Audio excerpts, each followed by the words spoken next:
Hello guys, welcome back. My name is Andrei.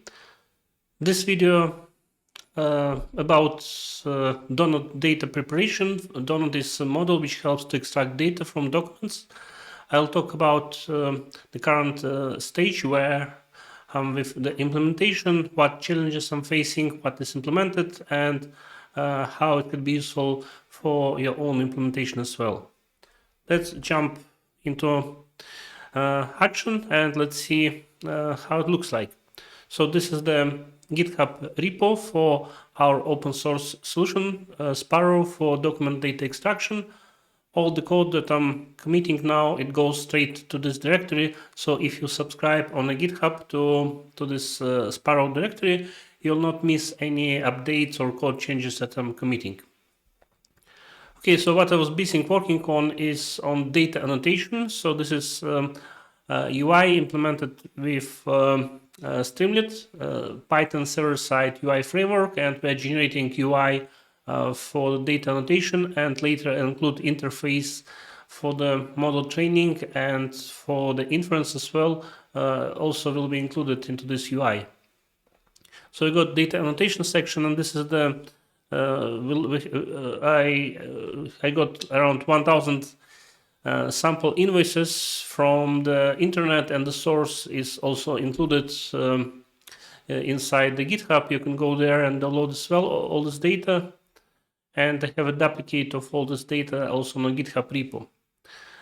Right, and for the first invoice, I created sample mapping for all the fields that I'm interested in like invoice number. This one, I assigned it with invoice number, for example. Then this one is invoice date, is assigned with invoice date. This is the seller information, is assigned with the label seller, and so on.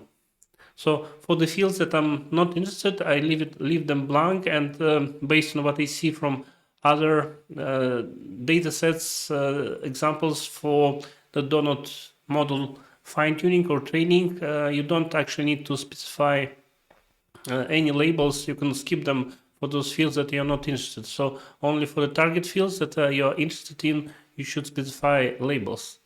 We'll see later when I'll do fine-tuning if this is true and how it works, but so far it looks like that. Okay, so we got those labels, and they're stored when we press save. They're stored in our own Sparrow JSON format, which also includes bounding boxes, coordinates, and some other metadata, which is not actually required for donut dataset preparation.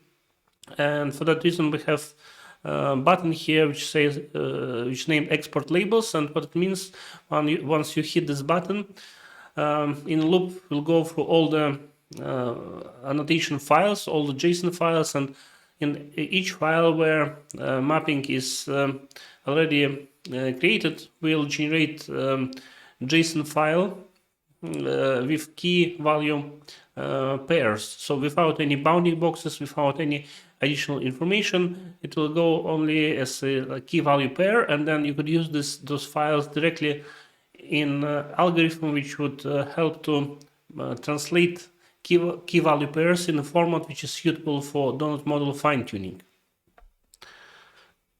Okay, so let's go and jump to the PyCharm, and this is how this key value pairs JSON file looks like. So we got invoice number, and everything what you saw a moment ago on the screen is in this file. And the problem, or maybe not problem, what functionality is missing right now and what I'm working next is during annotation, we should provide option for the user to set proper grouping. And this is what I mean. For example, those fields are not ordered properly. So it should go first item description, or item quantity should be first, then item description, then it should be, I think, VAT and net worth and gross worth. So those fields are not in the same order like they're in a document, in the original document, and I guess it may cause the problem when fine-tuning, and probably we should keep those mappings in the same order as we see visually in the document. It could be that this would help to increase the accuracy of the model fine-tuning and later of the inference. So add functionality into annotation UI for the user to align, to group, or better to say not to group, but to assign proper ordering of the fields. That's one thing. And the second improvement that I'm working now, it's a grouping. So we would create, so when we got invoice item like that, we should have another level in this JSON file saying this is invoice item and all those fields belong to this item. And then if you have multiple invoice items, it'll go on as a second row and so on and so on. So we'll have a separate subgroup inside this JSON file. This looks similar to original thing, donut fine-tuning sample with court dataset, which is based on receipts.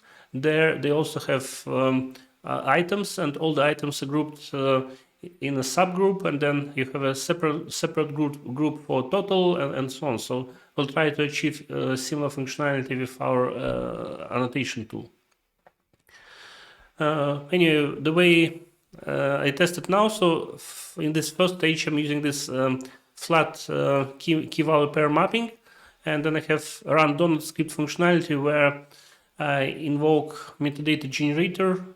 And metadata generator, what it does, it takes all those JSON files that with key value pair mapping and translates them into the single line JSON files. This is done because utilities that are provided by Donut team that help to prepare the dataset, they work with the single line JSON files. This means that this JSON, it's called JSON-L, and it contain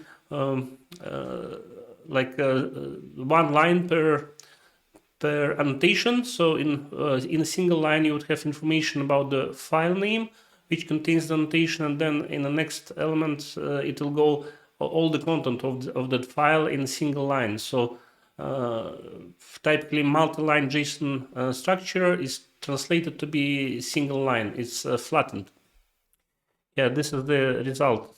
This is actually original file, and this is the metadata file where we have information about the file. It's actually a dent file name, and then we got the text and all the lines, key value pairs from original JSON now in a single line.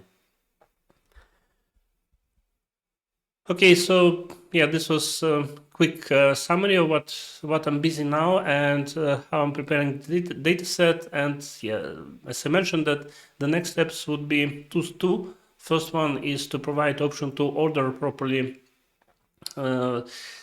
annotation elements to be in the same order like they are in original file, because the issue is with OCR.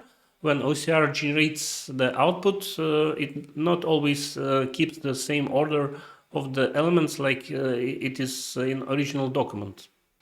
And second thing, it's grouping. This is especially important for invoice item lines, because all the elements from the same line that belong to the same item should be on the same group.